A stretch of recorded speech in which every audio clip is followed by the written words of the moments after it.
కూడా 1,50,000 నుంచి 2,00,000 రూపాయల జీతం వచ్చే పరిస్థితి ఉన్నది. మీరు కష్టపడ్డారు, మీరు చెట్లెక్కిండ్రు, చెట్టు మీద నుంచి పడి నరుములు ఇరిగిపోయిన వాళ్ళు చాలా మంది ఉన్నారు, ప్రాణాలు పోయిన వాళ్ళు ఎంతమంది ఉన్నారు. అందుకే మీ కాటమయ్య కిట్టు ఇబ్రాహీంపట్నం వచ్చి నేను ఇచ్చిపోయినా. సోదరా, నీ దగ్గర ఉన్నది కాటమయ్య కిట్టే కాదు, అది మా పొన్నం ప్రభాకర్ ఇచ్చిందే కదా. 50,000 కిట్లు ఇచ్చిన కాటమయ్య కిట్లు. ప్రమాదవశాత్తు చనిపోతే కుటుంబానికి 5 లక్షల రూపాయలు ఇన్సూరెన్స్ ఇచ్చిన మీ పట్ల ఈ ప్రభుత్వం ప్రేమతో, మీ పట్ల అభిమానంతో నీ ప్రభుత్వం ఉన్నది.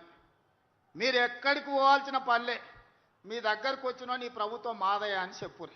రెండోసారి 117 సీట్లతో గెలుస్తాం. మీరు ఏడికి పోకండి, మీ దగ్గరకు వచ్చిన కూసబెట్టి పోసినంత సేపానికి ఒకటే పురయ్యా, ఈ ప్రభుత్వం మనది, ఈ ప్రభుత్వం మనది, దీన్ని మనం కాపాడుకోవాలని చెప్తారంటే 117 సీట్లు ఖాయమయ్యా. అవునా? అవునా? మాట ఇస్తుర్రా? మాట ఇస్తుర్రా? ఇస్తురు కదా అందరు. మీరు అందరూ గట్టిగా ఏం పని గట్టిగా చెప్పండి. ఇప్పుడు నాకు నమ్మకం కలిగింది. చివరగా కేసీఆర్ ముఖ్యమంత్రి అయితే ఏముంటుంది, కాంగ్రెస్ అధికారంలోకి వస్తే ఏముంటుందో మొన్న వరంగల్లో చెప్పినా, ఇప్పుడు ఈడ కూడా నేను మళ్ళీ చెప్పదలుచుకున్నా. కేసీఆర్ ముఖ్యమంత్రి అయితే ఆయన కొడుకు కేటీఆర్ను వర్కింగ్ ప్రెసిడెంట్ చేసుకున్నాడు. కాంగ్రెస్ పార్టీ అధికారంలోకి వచ్చి రేవంత్ రెడ్డి ముఖ్యమంత్రి అయితే సోదరు మహేష్ గౌడ్ని కాంగ్రెస్ పార్టీ ప్రెసిడెంట్ చేసినాం.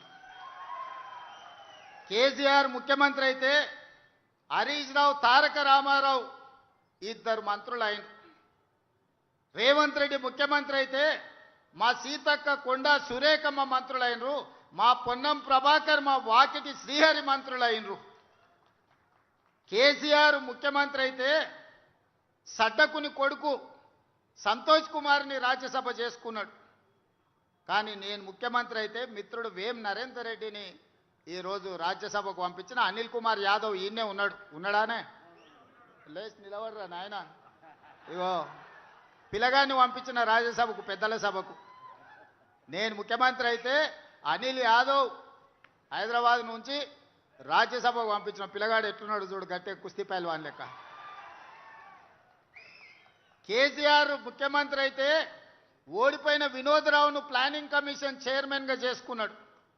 కానీ నేను ముఖ్యమంత్రి అయితే కోదండరామ్ గారిని ప్రొఫెసర్, తెలంగాణ సాధించిన ప్రొఫెసర్ను ఎమ్మెల్సీగా నియమించిన.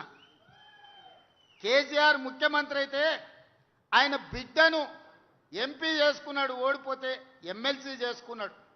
కానీ నేను ముఖ్యమంత్రి అయితే వీరనారి చాకలి ఐలమ్మ మన్వరాల్ని మహిళా కమిషన్ సభ్యురాలుగా చేసిన.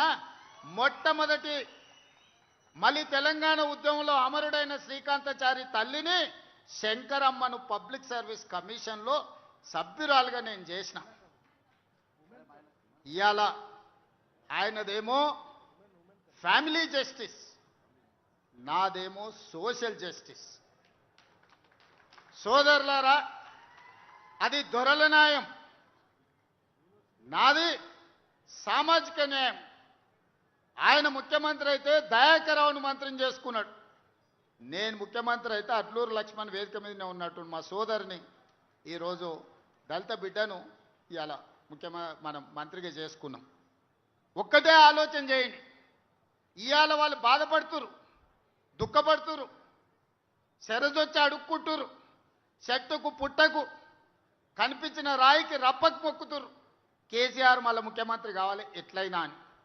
ఎందుకయ్యా అంటే 1000 ఎకరాల ఆయన ఫామ్ హౌస్ కట్టుకున్నాడు, 100 ఎకరాల కొడుకు కట్టుకున్నాడు, 50 ఎకరాల బిడ్డ కట్టుకున్నది, 25 ఎకరాల అల్లుడు కట్టుకున్నాడు.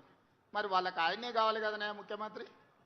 మరి నేనైతే 7 లక్షల ఇందిరమ్మ ఇండ్లు ఈరోజు తెలంగాణ రాష్ట్రం నలుమూలల మా పొంగులేటి శ్రీనివాసరెడ్డిని పెట్టి ఇవాళ గ్రామంలో ఇందిరమ్మ ఇండ్లు కట్టిస్తలే మా సోదరులారా, మీరు చెప్పుండ్రి. ప్రతి గ్రామంలో ఇవాళ ఇందిరమ్మ ఇండ్లు ఎక్కడి నుంచి వచ్చినాయి? మనమైనందుకు, మన ప్రభుత్వం వచ్చినందుకు వచ్చింది. 10 ఏళ్ళు అధికారంలో ఉన్న చంద్రశేఖరరావు అనుకుంటే నెలకు సంవత్సరానికి 2 లక్షలు కట్టినా 20 లక్షల ఇల్లు పేదోళ్ళకు వచ్చేటి. ఒక్క గౌడ సోదరుడు కూడా ఇల్లు లేకుండా ఈరోజు తెలంగాణ మొత్తం ఇండ్లు ఉండి ఆత్మగౌరవంతో బతికేటోళ్ళు. వాళ్ళకి ఏ రోజు కూడా పేదోడి ఇంటి మీద ధ్యాస లేదు, పేదోడి బతుకును బాగు చేయాలన్న ఆలోచన లేదు. ఆయన ఉండడానికి 10 ఎకరాలలో అక్కడ గడి కట్టుకున్నాడు, కొడుకు ఇంటికి వస్తలేడని వాస్తు బాగాలేదని గిది కట్టిండు. కానీ బుద్ధి చక్కగా లేకపోతే దశ దిశ అంటారు. దిశ చక్కగా లేకపోతే దశ వనికిరాదు. ఆయన దిశ ఆయన దశ రెండు బాగలేక నేను మా బట్టను వచ్చి ఆడ కూర్చున్నాం. అవునా? అందుకే మిత్రులారా, ఈ ప్రభుత్వం మీది. మీరు ఆలోచన చేసి నిర్ణయం తీసుకోండి. ఎన్నడని సెక్రటేరియట్ దగ్గరికి మిమ్మల్ని రానిచ్చండి. ఆయన ఉన్నప్పుడు ఎన్నడన్నా ప్రగతి భవన్లో గద్దరన్న పోతే గేట్ కాడ ఎర్రటెండ గుసబెట్టిండు. అందశ్రీ పాటను 10 ఏళ్ళు బందీ చేసిండు ఫామ్ హౌస్లో. అందశ్రీ పాటకు జయ జయ హే తెలంగాణకు విముక్తి కలిగించింది ఈ ప్రభుత్వం కాదా? గద్దర్ అవార్డుల ద్వారా శాశ్వతంగా గద్దరన్న పేరును చరిత్ర పుటల్లో ఎక్కించింది ఈ ప్రభుత్వం కాదా? మాదిగ ఉపకులాల వర్గీకరణ 30 ఏళ్ల రావణ కాష్టాన్ని ఇవాళ పరిష్కరించింది ప్రభుత్వం కాదా? 100 ఏళ్ల బీసీ కులగణన ఎవ్వరు చేయకపోయినా దేశంలోనే మొట్టమొదటి రాష్ట్రంగా బీసీల లెక్కలు తేల్చింది ఈ ప్రభుత్వం కాదా? ఈరోజు మీకోసం నిరంతరం ప్రయత్నం చేస్తూనే ఉన్నాం, పని చేస్తూనే ఉన్నాం. కొన్ని మీరు అనుకున్నంత వేగంగా జరగకపోవచ్చు. ఎందుకంటే 8,11,000 కోట్ల రూపాయల అప్పు ఉంది. ఈ అప్పే మా ప్రాణానికి పెద్ద ముప్పు అయింది, తెలంగాణ ప్రాణానికి. సంవత్సరం తిరిగితే బట్టి విక్రమార్క గారు తిన్నా తినకపోయినా ఓ పూట ఉపాసం పడినైనా 75,000 కోట్ల రూపాయలు అసలు మిత్తి కట్టాల్సి వస్తుంది కేసీఆర్ గారు చేసిన అప్పులకు తప్పులకు. ఇక ఆ పైన వచ్చిందే మనది. ఆ పైన నుంచే సన్న బియ్యం ఇచ్చినాం, ఆడబిడ్డలకు ఉచిత బస్సు ఇచ్చినాం, 200 యూనిట్లు పేదోళ్ళకు కరెంట్ ఇచ్చినాం, 500 రూపాయల బోనస్ ఇచ్చినాం, 20,617 కోట్ల రూపాయలు రైతు రుణమాఫీ చేసినాం, 36,000 కోట్ల రూపాయలు రైతు భరోసాకి ఇచ్చినాం. ఈరోజు వడ్ల కొనుగోలు కోసం 90,000 కోట్ల రూపాయలు ఈరోజు ఖర్చు పెట్టినాం. ఆడబిడ్డలకు 1000 బస్సులు కొనిచ్చినాం, 1000 మెగావాట్ల సోలారు విద్యుత్తు చేసుకునే వ్యాపారం ఇచ్చినాం. హైటెక్ సిటీ పక్కన 1000 కోట్ల రూపాయల భూమి ఇచ్చి వాళ్ళు తయారు చేసిన వస్తువులను అమ్ముకునే అవకాశం ఇచ్చినాం. 60,000 కోట్ల రూపాయల బ్యాంకు లింకేజ్ మహిళా సంఘాలకు బట్టి గారు సీతక్క ఇచ్చి ఈరోజు మహిళల్ని కూడా ఆదుకునేంత గొప్ప పనులు చేయడం జరిగింది. అదేవిధంగా పిల్లలు బాగుపడాలి, చదువుకోవాలంటే ఇప్పుడున్న పాఠశాలలే కాకుండా యంగ్ ఇండియా ఇంటిగ్రేటెడ్ స్కూల్స్ ప్రతి నియోజకవర్గంలో 25 ఎకరాలల్లా 200 కోట్ల రూపాయలతోని ఎస్సీ ఎస్టీ బీసీ మైనారిటీ ఉన్నత వర్గాలు కలిసి చదువుకోవడానికి young India integrated residential schools తీసుకొచ్చినాం. మొన్ననే ఆరుట్ల తెలంగాణ పబ్లిక్ స్కూల్ను ప్రారంభించుకున్నాం. యంగ్ ఇండియా స్కిల్స్ యూనివర్సిటీ క్రీడాకారులను రాణించడానికి ఈరోజు తెలంగాణ రాష్ట్రంలో మనం స్పోర్ట్స్ యూనివర్సిటీని, స్పోర్ట్స్ అకాడమీని ప్రారంభించుకున్నాం. మిత్రులారా, మీరు ఆలోచన చేయండి. ఇవన్నీ చేసినవే కొన్ని చెప్పిన నేను. మా వాళ్ళు చేసినవి చెప్తే వాళ్ళ ఇంట్లోకి వెళ్ళి కూడా బయటికి వెళ్ళరు. కానీ రోజు బామ్మార్దులు శరోదిక్కున ఎక్కడ పడితే అక్కడ అబద్ధాలు ప్రచారం చేస్తున్నారు.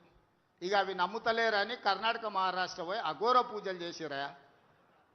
ఊర్లల్లో చేతబడి చేస్తారు కదా,